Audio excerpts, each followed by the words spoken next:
இன்று பல்லடத்திலே முதலமைச்சர் அண்ணன் தளபதி அவர்கள் கலந்து கொள்ளக்கூடிய மகளிர் மாநாட்டிலே ஏறத்தாழ 1.5 லட்சம் மகளிர் கலந்து கொள்வார்கள் என்று எதிர்பார்க்கிறோம்.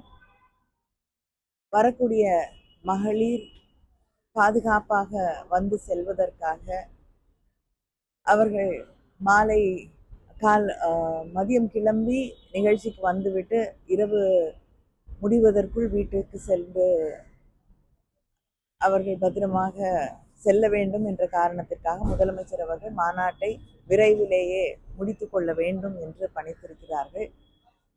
1.5 லட்சம் மகளிர் வரக்கூடிய அந்த இடத்திலே அவர்கள் பாதுகாப்பாக வந்து செல்வதற்காக அந்த பஸ்கள் நிறுத்தக்கூடிய இடங்கள் இதையெல்லாம் வரையறுத்து எந்த பகுதியிலே யார் எந்த பகுதியிலிருந்து எந்த ஊரிலிருந்து வரக்கூடிய மகளிர்கள் வர வேண்டும் என்பதிலிருந்து மிக தெளிவாக அவர்களுக்கு அறிவுறுத்தப்பட்டிருக்கிறது. அது மட்டும் இல்லாமல் வரக்கூடிய மகளிருக்காக மருத்துவ வசதிகள், மருத்துவ சேவைகள் எல்லாம் செய்யப்பட்டிருக்கிறது. உணவு ஏற்பாடு செய்யப்பட்டிருக்கிறது.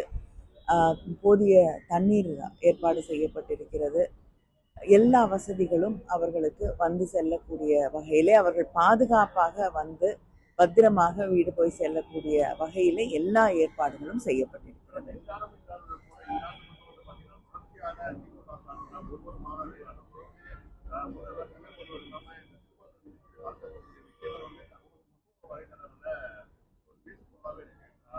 இல்லைங்க, திராவிட முன்னேற்ற கழகம் தேர்தல் மட்டும் கூட்டங்களை நடத்தக்கூடிய இயக்கம் இல்லை.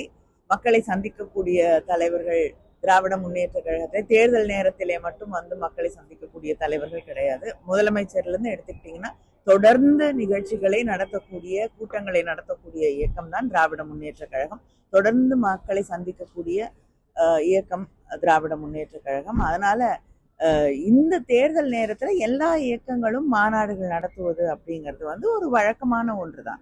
அதனால தேர்தல் சமயத்தில் மகளிர் மாநாடு, இளைஞரணி மாநாடு என்பதை இங்கே நடத்த தொடங்கி இருக்கிறோம். ஆனால் இதற்கு முன்னால் தொடர்ச்சியாக மகளிரை சந்திக்கக்கூடிய, மகளிர் அணியில் இருக்கக்கூடியவர்களை சந்திக்கக்கூடிய, இளைஞர்களை சந்திக்கக்கூடிய கூட்டங்கள் தொடர்ந்து நடைபெற்று கொண்டுதான் இருக்கிறது. இந்திய கூட்டணி வந்து அதிகாரம்